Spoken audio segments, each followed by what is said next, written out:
Isang senador nagbigay ng 250k sa isang Viva Max artist.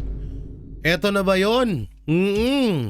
Kamakailan lang ay napag-usapan din ho natin yung mga inireveal ni Anjo Iliana mapatungkol sa mga kabit-kabit na yan. At ngayon ay inungkat ulit ng ibang mga netizen yung mga pasabog na ginawa ni Anjo Iliana mapatungkol doon sa di umanong kabit ni Tito Soto. Ay ang tanong, eto na ba yun? Grabe. 250k para sa isang bembang. Ay, kami mga nanonood dyan sa mga bata dyan sa TV dyan. Utusan nyo muna bumili ng 1 kilong di unong uno medyang pako. Tapos ikalat nyo dun sa labas, tapos padampot nyo. Para matagal-tagal. So, pag-usapan natin to dahil alam nyo naman, syempre, usapang pera. At siguro naman, hindi naman din magsasalita itong isang babae na to. At syempre, alangan naman nasirain niya yung kanyang pagkatao. Hindi porket Viva Max artist yan, maituturing na natin na sirang-sira na siya. Hindi tayo pag-usapan nga natin itong kabit-kabit na to. At may i-reveal ako sa inyo na isang senador na pumupunta ng ibang bansa para lang bumimbang.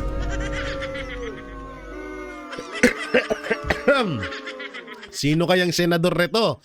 Yan, ayan yung antabayanan nyo dito sa bidyong ito. Hindi po ito joke ha, talagang totoo po itong totoo po itong sinasabi kong isang senador na gustong pumunta ng ibang bansa para lang bumimbang.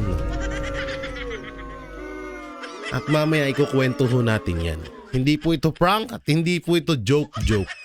Ito po ay lehitimo at may ebidensya. So, syempre, as usual, mag-reaction muna tayo sa iba't ibang mga issue na nangyayari dito sa bansang Pilipinas. Katulad na lang ho nito. Yan. At tanggalin muna natin si Tatay Digong. Yan.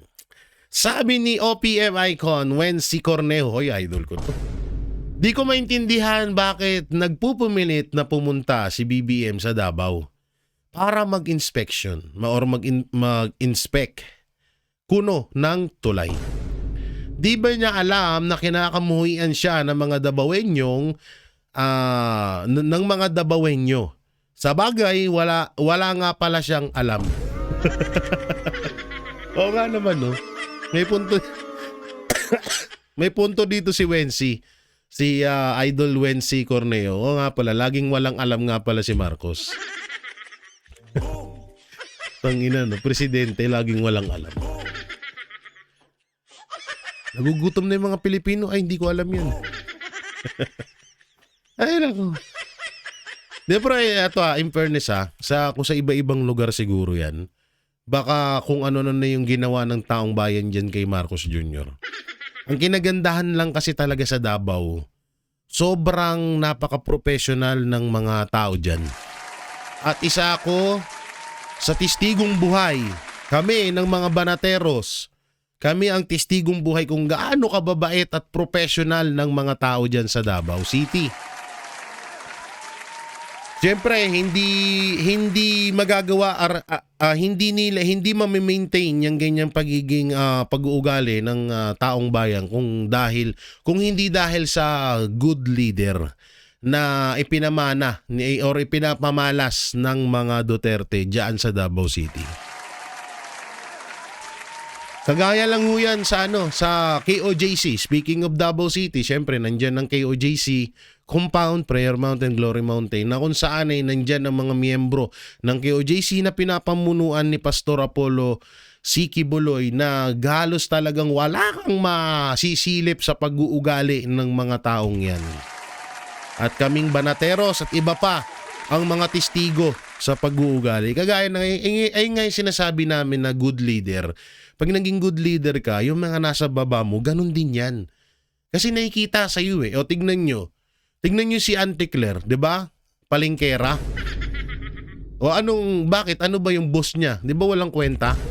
Bars bitch. Palengkera, tapos yung boss niya walang kwenta. Bars. Rhyme pala. Wara rhyme. Ano ka, JC Looney? Hari ng tugma. Hindi, yun naman talaga eh.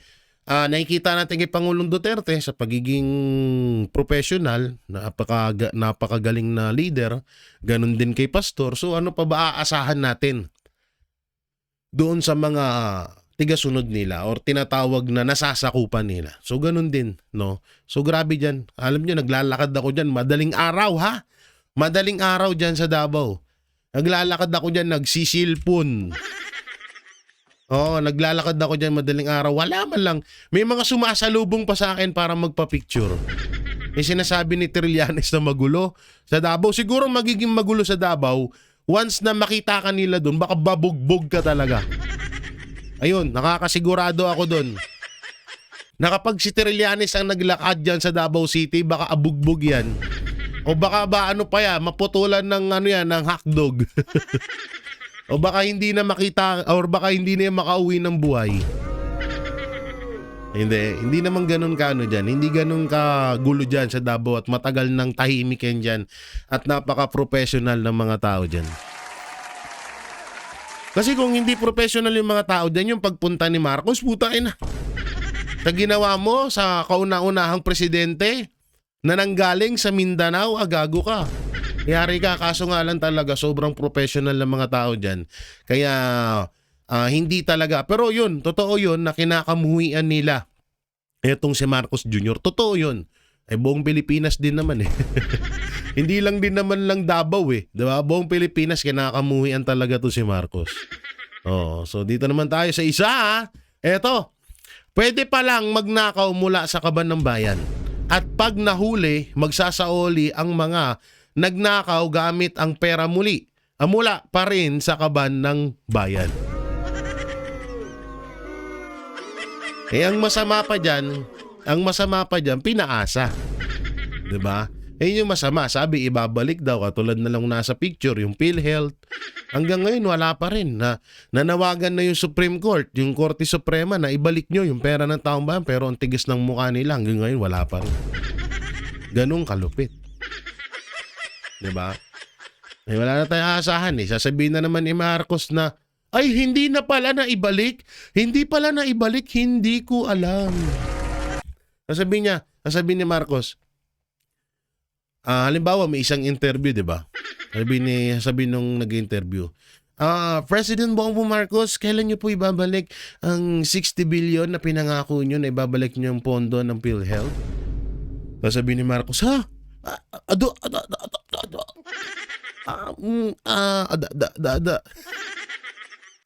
She's lying. Ay, hindi. Hindi ko alam yan. Wala akong alam dyan. Ang alam ko, na isoli na yan. Malamang sa malamang, yan ang tawag dito.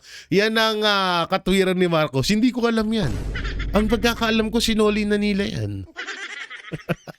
Unahan na natin. Mahirap na. Alam naman natin sinungaling tong presidenteng to eh. Eto pala. Speaking of, alam naman natin na pinupuntirya na naman ng isa sa mga sikat na artista na isang dating senador. Etong si Revilla. I-flex lang natin etong nagawa ni Congressman, ni Vice Governor Jolo Revilla sa kanyang distrito. Ito dagdag arawang sahod 47 hanggang 97 pesos. Uy, ang laking bagay nun ha. Vice Governor Jolo Revilla na isa katuparan ng pagtaas ng sahod sa lalawigan ng Cavite. Sana all. Dito kaya sa Maynila, kailan kaya Sa ibang mga probinsya kaya, kailan matutupad yung mga ganyan? No? At dahil nga dyan, no? Kung etong vice governor na to, na si Jolo Revilla ay nagagawa niya tong mga ganitong bagay, bakit hindi magawa ng gobyerno? Kaya medyo sampal sa pagmumukha nila to. Ito ay sampal sa administrasyon na kung ikaw nga ay vice governor lamang, hindi ko minamalit ang pagiging vice governor, pero kung iisipin nyo kung siya ay isang vice governor lamang, nagawa niya to, bakit hindi magawa ng presidente? At dahil dyan, ito ang ginagawa nila para masiraan ang mga Revilla. Katulad na lang ho nitong post na to.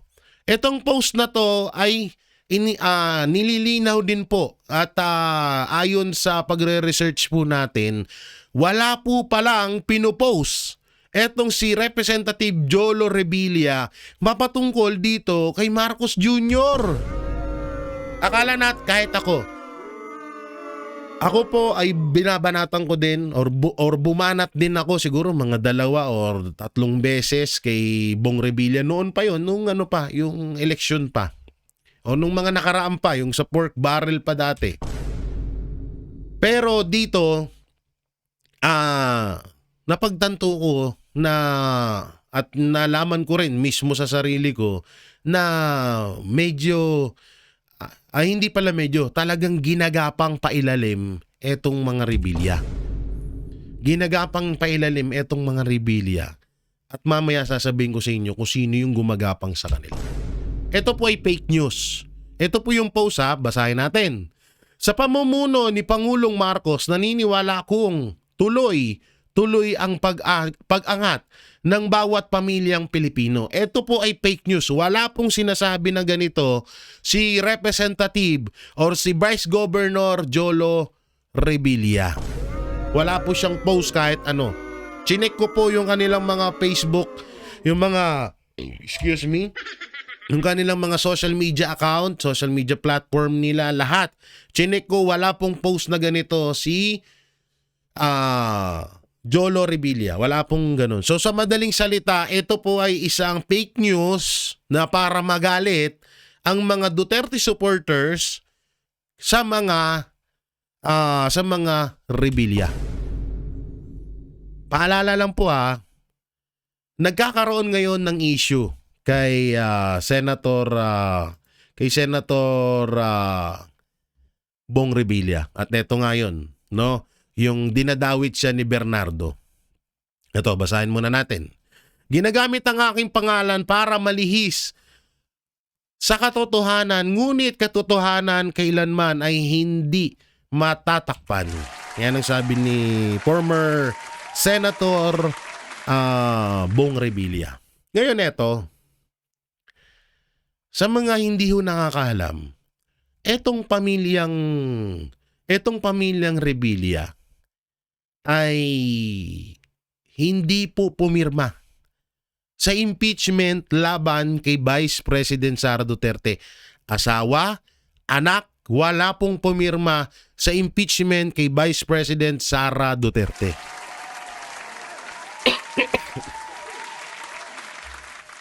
Ngayon, doon ko po nakitaan na kung bakit hindi nanalo etong kasi alam naman natin na nagkaroon ng dayaan sa eleksyon. Biruin mo, kauna-unahan na first time in history sa Pilipinas na magkaroon ng 18 million overvoting. So doon pa lang maghihinala ka na. At alam naman din natin na etong si Revilla, etong si former Senator Bong Revilla, ay isa din to sa mga popular at palaging nasa top 10 ng mga senador. Nadihamak naman na mas mananalo to kaysa kay Lito Lapid. Sorry. sorry. Bakit ko... Kahit kay Kiko Pangilinan, Bam Aquino, at kay Lito Lapid, mas may panalo to, etong taong to, kaysa dun sa tatlong yun. Hindi ko naman sinasabing na parang pag-away-away sila, hindi siya ganun. Pero yun ang nakikita kong pwedeng mangyari. Ngayon, eto, ang nangyayari kasi dito ngayon, kung makikita niyo yung galamay, yung agos, yung strategy ng mga anti-Duterte or nitong administrasyon para mapagtakpan ang issue laban sa kanila, ginagamit nila yung mga artista at mga asawa ng mga artista at mga kilalang mga politiko para doon mapunta ang atensyon ng taong bayan. Unahin natin ha. Unahin natin. Sino bang unang konektado or kilalang personalidad or politiko na talagang ultimong bata makikilala siya, ultimong millennials, Gen Z, makikilala siya dahil sa pagiging popularidad ng kanyang pangalan. Unang-unang dinawit, Chis Escudero na asawa ni Heart Evangelista. Mapatungkol doon sa 30 million na i-donate sa kanya ng isang kontraktor na inamin naman, pero yung pera na yun ay galing sa sariling bulsa nung kontraktor na yun. Pangalawa, at kasabay dyan, etong si Jinggoy Estrada na anak ng dating presidenteng Erap Estrada, at si Jinggoy Estrada ay isa ding kilalang artista. Pangatlo, etong si Arjo Atayde. Diba? Etong si Arjo Atayde ay ginamit din. Parehas na parehas. Una-una, kilalang artista to si Arjo Atayde. Magulang nito, kilalang artista. Mga kapatid nito, kilalang artista. Ang asawa nito ay si Maine Mendoza na host at kilalang-kilala ng buong Pilipinas, lalo na ng mga Gen Z. Kilalang-kilalang itong taong na to dahil sa Aldab at isang host ng Itbulaga. So kung papansinin mo lahat, yung pinapaputok na, kasi ang daming involved sa flood control scam. Lalong-lalo na sa Congress. Bakit hindi lumilitaw sa mga mainstream media yung mga pangalan ng mga kongresista na yun? Bakit nakapokus lang sila dito sa mga popular na mga tao, lalong-lalo na sa Senado? Kasi ito pwede nilang gawan talaga din ng paraan na mailihis dito yung attention kasi nga kilala tong tao na to eh. Kilala itong si tatay ni Senator Bong Revilla, kilalang kilala. Yung mga anak nito, kilalang kilala. Yung asawa nito, kilalang kilala. So talagang talagang alam yun, talagang yun ang strategy nila. Puntirya nila yung mga taong kilala ng buong Pilipinas, lalo't sikat, artista, para doon ma-divert yung attention ng issue ng nakawan sa kaban ng bayan. Ngayon, kaya balik tayo doon sa impeachment, doon pa lang, alam nyo naman, hindi na bago sa atin yan, na kapag ikaw ay hindi sumunod sa kagustuhan ng administrasyon, automatic laglag ka. Unang-unang paglaglag kay Bong Revilla, kay Sen Bong Revilla, yung hindi niya pagkapanalo. Na kahit alam din naman natin panalo siya doon noong panahon ng eleksyon. Doon sa, kasi nga hindi nga siya pumirma So talagang may kitaan mo doon. Alam naman din natin yung impeachment ni BP Sara ay umusbong yan na usapin bago muna magkaroon ng halalan. Kaya talagang doon nasala. At isa nga, yung pamilya niya nga, asawa at anak, ay hindi pumirma sa impeachment kay Vice President Sara Duterte. Na ngayon, kaya nakikita natin na pinupuntirya ngayon etong si Senator Bong Revilla ay dahil doon sa hindi pagpirma sa impeachment na ngayon ay talagang ilalaglag na nila ito. Alam ko po na ito po ay dating kasamahan or magkakasama kaalyado ni Pangulong Bongbong Marcos. Sabi ko nga sa inyo paulit-ulit, kung si BP Sara nga hinudas, what if pa si Bong Revilla? 'Di ba? So ngayon, ang dami rin kasing magagandang nagagawa ng mga Revilla, lalong-lalo na sa lalawigan ng Cavite. At isa na nga dyan, etong dagdag sahod, no, sa mga manggagawa doon sa lalawigan ng Cavite. So ngayon, may mga nakuha akong impormasyon na etong mga Revilla ay gusto na silang mawala sa usapang Cavite. At alam naman din ho natin kung sino yung pwede nilang maaaring makalaban diyan sa Cavite. Walang iba kundi ang magkapatid na Remulla. Diba? Alam din naman natin ngayon na napakalakas ni Boying Remulla kay Pangulong Marcos Jr. At alam din naman natin, obvious naman, na etong si Boying Remulla ay sunod-sunuran lang sa administrasyong Marcos. Obvious ngayon, obvious yan. Hindi tayo naninira at hindi tayo nagsisinungaling. Ngayon, paano ba masiraan ang rebelya? Paano ba matuloy ang plano na mawala ang mga rebelya sa Cavite? Siyempre, sa pamamagitan ng paninira. At eto na nga ngayon yung dalawang bagay or dalawang strategy ang gusto nilang mangyari. Ang unang strategy ay ma-divert sa mga artista kagaya ni former Senator Bong Revilla yung issue ng nakawan sa flood control. Pangalawang plano ay mawala sila sa Cavite. Dahil sobrang mahal na mahalo. Alam niyo po ba, sobrang mahal na mahalo ng mga Caviteño etong mga rebelya dahil nga sa magandang pamamalakad doon. Dahil sa magandang reputasyon at magandang pinapakita nila doon sa Cavite. So napakalakas po ng rebelya doon na yan yung kinakatakutan or gustong mawala ng mga Remulla. So kayo na bahala magdugtong-dugtong kung hindi ako nagkakamali. Basta ang alam ko, yan din po yung nakikita kong dahilan. Na pwede rin naman na bakit hindi nanalo si Bong Revilla? Malay mo, bumuling si Boying. At bakit ngayon binabanatan si Revilla? Malay mo ulit, bumulong si Boying. Yun. Ulitin ko po bumabanat po ako kay Bong Revilla. Alam niyo yan, bumabanat ako pero ang katwiran nga namin, pag tama, palakpakan, pag mali banatan. Ngayon, dito sa issue ngayon, nakikita ko talaga na pinupuntirya itong mga sikat na mga personalidad para mabaling sa kanila attention. So halimbawa, hindi naman ako kilala. Halimbawa ako yung ituturo ng administrasyon. Sa tingin nyo, may magkakaroon ng interes sa akin yung taong bayan? Diba hindi?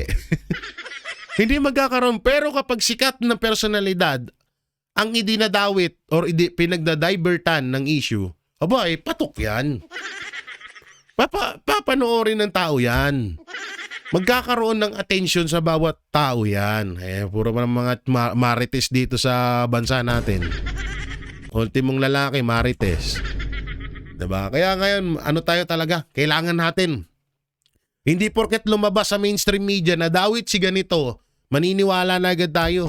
Kailangan talaga natin palagi mag-research. Research. Alamin kung anong punot dulo, yun ang gawin natin. Dahil sa sobrang nililito ho tayo, alam nyo naman yan, paulit-ulit na lang ho nangyayari na nililito tayo ng administrasyon para lang mapagtakpan yung issue nila. Paulit-ulit na hong ginagawa sa atin yan. Sana naman natututo na tayo. Ngayon, pag-usapang kampihan at alam na natunugan ng administrasyon na itong mga rebelya ay nasa panig ng mga Duterte na alam din naman natin, simulat sa pool, mga Duterte talaga to. Duterte supporters itong mga rebelya. Kaya nga, ngayon, isa rin yan sa nakikita ko na maaaring kaya ginigipit sila dahil Duterte supporters nga. Duterte supporters sila. At alam nyo naman yan, but kapag Duterte supporters ka, yari ka. Yan eto pa, isa. Ang nananaginip ng buhay. Diba ito yung vocalist, isa sa mga vocalist ng Apo Hikings. Kumanta ng ano mo maralaman itong pag-ibig ko sa'yo. Diba? Diba sila yung kumanta tsaka yung ang pag-ibig Ay, sila ba kumanta nun? Meron pang isa yung gustong-gusto ko eh. Yun, yung well, it's down in the machine. Mga kanta nila. Ngayon sabi niya rito, nagkakaisa na ngayon ang pink at yellow. At pink, yellow at red. Marcos loyalist. Malabo nang manalo si BP Sara. Okay. Kwento mo yan. Pero ang sagot ko dyan ganito. Kung napakalakas ng pink, yellow at red, bakit hindi nakapasok yung lahat ng mga kandidato na sinuportahan ni Marcos Jr.? Bakit yung ibang mga pinklawan laglag? Bakit hindi naging presidente si Lenny? Ha? Bakit nung tumakbo si Marcos Jr. nung mga panahon, nga pa rin? Ay hindi, sige. Sabihin na natin matagal na yung kay Marcos. Okay, wag na yon. Bakit hindi nyo pa rin mapabagsak-bagsak ang mga Duterte na nagtutulong-tulong na kayo? So sa madaling salita, sinasabi mo na mahina ang pink, yellow at red kasi isa lang kalaban nila, nagtutulong-tulong silang tatlo. Nakakahiya yun. Biruin mo tatlo sila nagtutulong-tulong laban sa mga Duterte pero hindi pa rin nila mapabagsak ang mga Duterte baduy. Nakakahiya. Biruin mo, tatlong grupo na yan, no? Saka ito, kwento mo to, maniniwala ka sa kwento mo. Kwento mo yan eh. Subukan na lang natin sa 2028. Ay, sino pang bato nyo sa Dilawan? Si Soto? Si Risa Ontiveros? Kadiri. Ew! Eto pa. Siyempre, BP Sara, nandyan na, napag-usapan na natin eh. Malungkot ang Pasko natin dahil hindi natin gusto ang mga nangyayari sa ating bansa. Lalong-lalo na yung mga iskandalo sa korupsyon at yung pag-aabuso sa posisyon at mga opisina ng gobyerno. Totoo yan. Di sa totoo lang, ngayon lang din, ang boring ng Pasko ngayon. Ako, magbe-birthday ako sa 18, pero parang di ko rin dama. Parang gusto ko na lang na yung gagastusin ko sa 18, baka ipamigay ko na lang sa mga kababayan natin yan. Pamili ko ng Noche Buena package. Ganun. Kasi pamigay na lang. Makakatulong pa ako nun. Ang ganda ng kakalabasan ng birthday. Sana nga sa birthday ko magkaroon ng blessing at gagawin ko talaga yun. Dito sa sinabi ni BP Sara, yun nga, totoong-totoo to, 101% na malungkot talaga ang Pasko natin ngayon. Lalo tinitipid tayo, 500 pesos per Noche Buena. Leche. Diba? Nakakaleche. Yung noche, leche na. Napalitan na ng leche. Eto na. Siyempre, nandito na tayo sa mga lifestyle check na nakalimutan na ng lahat na mabalikan natin. Unahin natin siyempre ang the one and only, the biggest mastermind of the world of the corruption, ang hari kung may hari ng Tondo at kung may hari ng Selda, putang ina, may mga hari ng Pondo. At eto na nga sila. Ayan. Patek Philippe. Grabe, no? Tana to, 18K rose gold. 28 million pesos. Ito ata yung hinihingi ng sundalo na hindi niya binigay no? Grabe. Tangin ng pera yan. Relo pa lang, panalo na. Ako magiging mayaman. Sabihin ko na magkaroon ako ng 1 billion. Tangina, hindi ko bibili talaga nito. Hindi, sobra akong Etong damit ko na Armani. Si Boss Dada nagpo-provide nito sa amin. Oo, ang ginagawa ko hinuhulug-hulugan. Hindi, totoo po yan, hindi ko po kinakahiya yan. Yung mga damit na mamahalin na nakikita niyo suot ko, hinuhulug-hulugan ko po yan. Binibilhan po ako nila Boss Dada ni Banat Bay.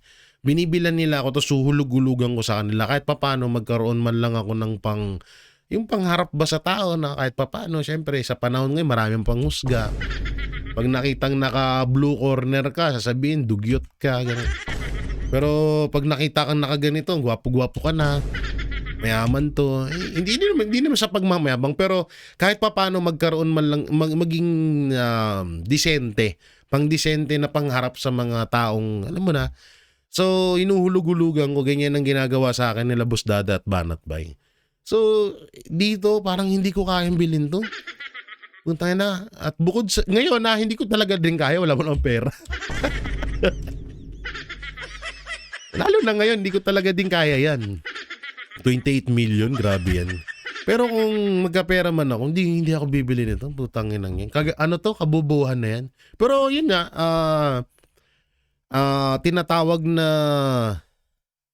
ano ba yan? Yung, may tawag dito, yung pwede mong investment, yun, investment, pwede siyang investment dahil sa halaga niya.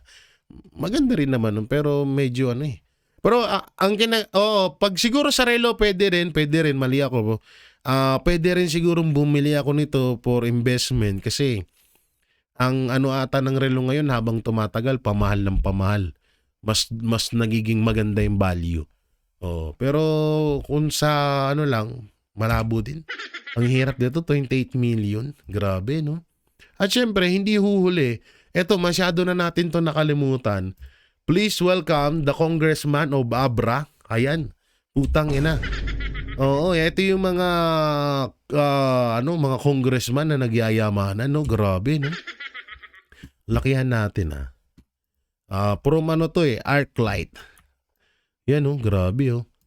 Grabe yung mga ano, no? Lakihan nga natin, ha. Basahin natin. Patek Philip, si 18, grabe, oh. Mga relo ng congressman na to. Si Stella Kimbo. Sino ba tong congressman ng Abra na to? Grabe, may ano na to may 16 million na relo to. O ano, 2 million, 3, 5, 3, tapos 7 million, no? Si ito yung isa sa mga tumitira kay BP Sara eh. Oo, na mga tumatahimik na rin ngayon. Oo, may Patek Philip ka rin pala, ha? Sana all, no? Yan ang sinasabi ko, pag nag-anak ako, tangina anak, mag-aral ka mabuti, mag-congressman ka. Baka yan na yung natin. Sa lahat ng mga kabataan dyan, mag-aral kayo mabuti. Pag natapos yung pag-aaral nyo, aralin nyo naman paano maging congressman. Yayaman agad kayo. Ay, naku. Yan pa, siyempre, hindi magpapahuli si Luther King.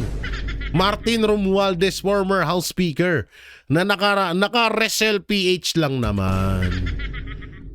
Grabe. Magkano to? 3.5 million pesos. Pang ano lang yan, pang pamalengke. Ang ganda, no? Yun talaga, ang ganda, oh. Kahit mas mahal yung kay Patek Philip yun eh. Kay Marcos, pero ito, ang ganda rin, no? 3 million, relo lang. Grabe yung ngiti, yo. Tangina. Alam niyo sa panahon ngayon sa panahon ni Marcos Jr. talaga, ang daming nagyayamanan ng mga politiko. Tiba-tiba. Eto pa, syempre, ang namimiss ng lahat na si Mami Stella Kimbo na merong Patek Philip na nagkakahalaga ng 4.5 million pesos. From tae to riches.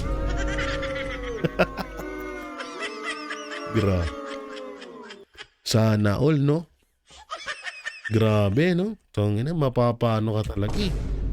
Mapapalingo-lingo ka na lang eh. Biruin mo, 4.5 million pesos. Isang buong mansion na yun. Malaki-laking bahay na mapapatayo ko nun. Tangina, relo pa lang niya yan, ha? Siyempre, nandyan ang pinaka banal. Ang pinakabanal, walang kasalanang taong, walang kasalanan sa bansang Pilipinas. Pinakamarangal, banal, the best na politiko. Walang bahid ng korupsyon sa kanyang pagkatao. Lahat nasa kanya na. Kilalanin natin si Benny Abante, the pastor of Rolex. Naka-blue submarine na nagkakahalaga ng 2.799 million pesos. Grabe. At mayroon tong bulletproof na nagkakahalaga. Meron tong kotse na naka-bulletproof na nagkakahalaga ng 18 million pesos. Sarap buhay. At ang tanong, ito yung pinakatanong natin. Sino itong tao na to sa buhay ni Lisa Marcos? Bakit inilihim kay BBM? Sino to? Michael Marcos? Bakit siya special? Sino naman tong Michael? Ano ko lang naman to nakita ko lang to sa isang live. Na Marcos loyalist na rin yung vlogger na to ngayon. Dati Duterte nas bumaliktad. Sa kanya ko nakita to At eto, hindi ko alam kung totoo to. Meron pa akong isang nakita dito na isang post. Kasanin? Hindi ko makita. Ito.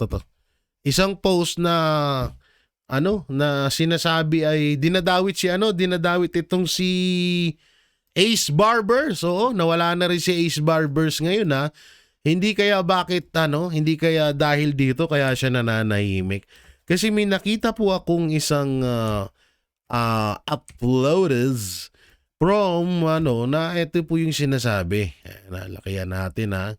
Lakihan natin Ang nakalagay po ay si Ace Barbers ang taga Quadcom po ang mga nag-utos ng 100 billion para sa 25 budget. Insertion, sila lang po lahat. Yan na nga. Bigla rin nawala to sa Ace Barbers, di ba? Dati ang ingay-ingay nito Ano nangyari na dito? Nasa Pilipinas ba tong mga to? Bakit parang hindi na sila nakokak? No? Nakakapagtaka lamang. Nakakapagtaka. Bakit kaya mga hindi na nagpaparamdam itong mga to? At eto na nga, nandito na tayo sa pinaka-main topic natin. Sino ba tong Viva Max artist na merong kabit na senador na binigyan siya ng 250k? At mamaya pag-usapan na rin natin yung isang senador na pupunta ng ibang bansa para lang bumembang. So eto po, panoorin natin tong interview na to. Isang proposal meaning, for example, may nag-offer sa'yo ng tao ng pera for sex. Oo, meron. Meron, madami. Madami. Anong pinakamadami? Businessman o politiko? Hala, politiko. Wala. Senator. Naku po. Naku Okay. Si Senator, magkano Si in-offer ni Senator? Ano pa lang. Tip pa lang, paldo na. Kung inatip pa lang pala yun, wala pang bembang. Kung inatip pa lang pala yun. Akala ko kasama na bembang dun. Ang lapit nito Tip pa lang, paldo na. Tip pa lang, paldo na. Magkano mag-tip si Senator? Abot ng 250 to 300. Utong ina. 250k to 300 tip ba lang? So ibig sabihin nasa milyon kung bumembang. Parang tugma to dun sa ilalabas ko maya-maya lang Parang tugma no? Okay, tuloy natin. 250 to 300. Yes, Wala po. pang nangyayari to. Wala pa po. Naku. Ganun ang senador, Grabe, no? Napaka, Opo. Napaka-generous pala nila, Kasi Yeah. galing sa tax. Oo nga, mga galing sa tax. Mas lalo si Kita mo nag-hearing sa Senado. Nandun ba sila sa listahan na to? Nandun. Wala siya. Ay, wala daw. Putay. Akala ko nandun. Akala ko siya na to eh. Akala ko siya na to eh. O baka natakot lang tong babae. Wala. Wala siya. Wala sa listahan. Wala siya. Nandun sa hearing, yung mga nag-offer. Nandun. Nandun. Oo. Ay, nandun daw. Patay, alam ko na. Kalbo. Ay, sorry. Parang si Banat Bay lang yung... alam ko na kung sino to. Nandun, syempre. Nako, okay, ito na lang, final. Yung nandun sa hearing na senator, bigyan mo ko initials lang. Hala, sobrang dali kasi. May Y. Why? Ay, naku po. Si ano ba yan? Si...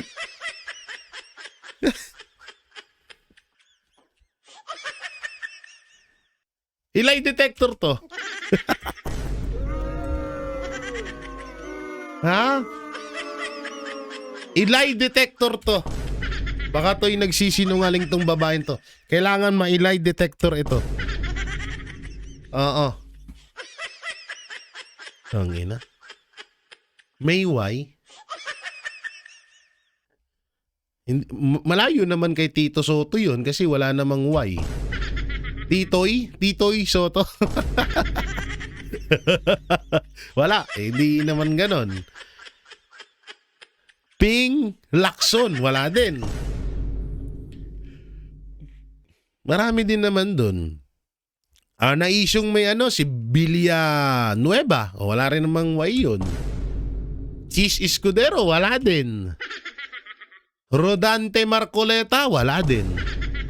Bato de la Rosa, mas lalong wala. Mas lalong wala kay Senator Bongo. Sino kayang may letter Y na pangalan?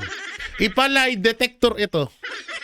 Kailangan ng lie detector. Etong babaeng to. Sinungaling to. First letter. First name. R. Ay, R! R! Kilala ko na. Kilala ko na. Si ano to? Trito Soto.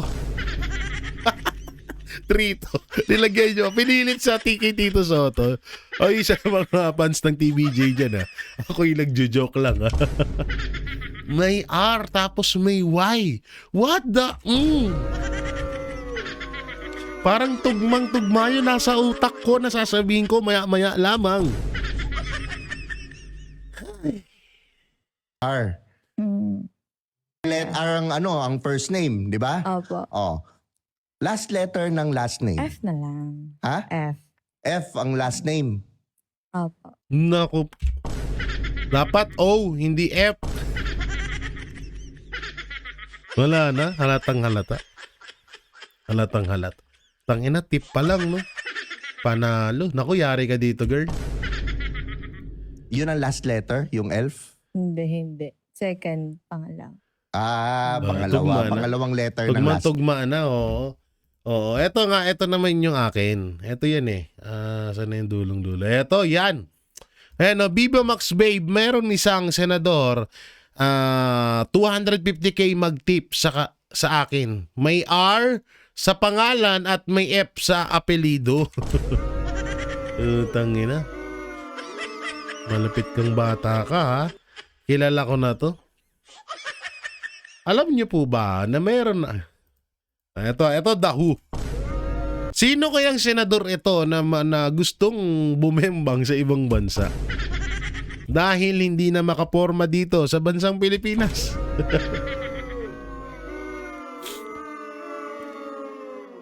Na handang magbayad ng milyones para lang makabembang. Tangina, kilala niyo to. Sino kaya yun? Eto naman, R tsaka F. Wala akong masyadong dito. Pero parang yung kwento niya is tugma doon sa nalalaan ako po. Grabe.